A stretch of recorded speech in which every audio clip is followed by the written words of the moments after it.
एक समय की बात है। एक शहर में वीर नाम का आदमी अपने बेटे राजू के साथ रहता था।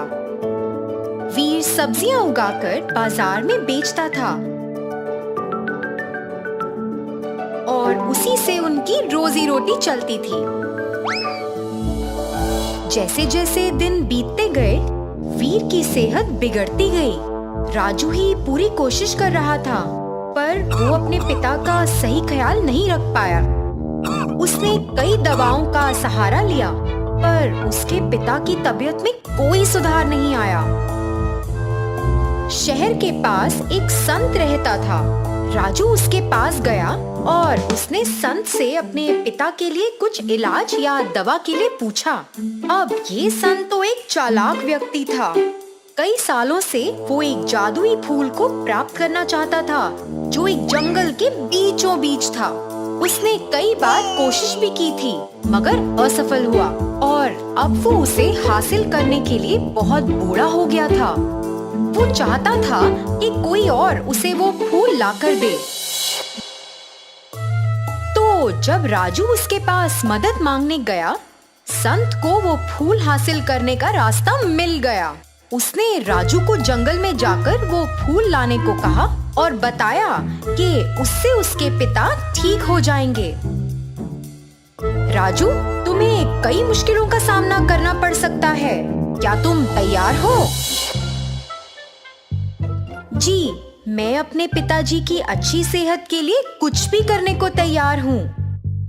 ये चिड़िया तुम साथ लेकर जाओ। ये तुम्हें जादुई फूल की सही दिशा दिखाने में तुम्हारी मदद करेगी।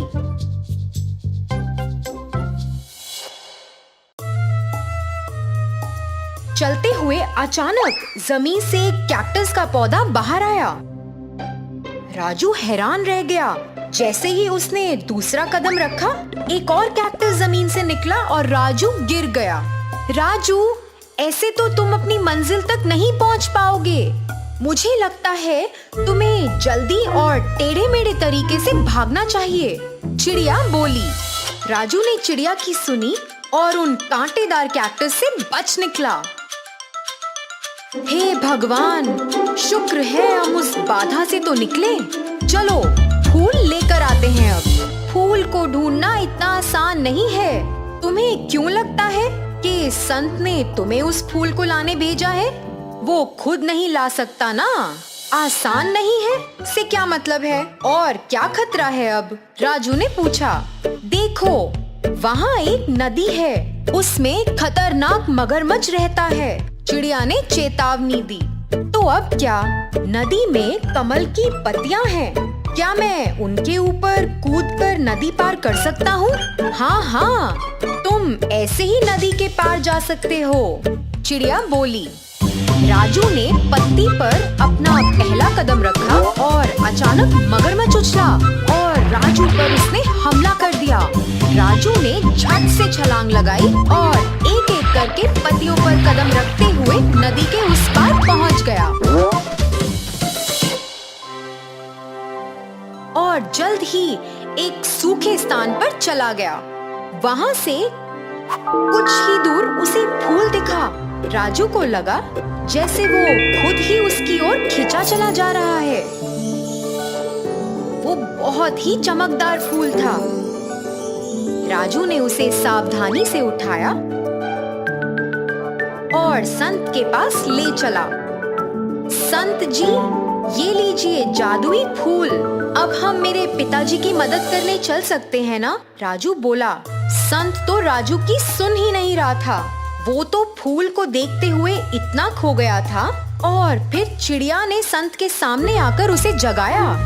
जाओ, यहाँ से चले जाओ, ये फूल मेरा है, संत बोला।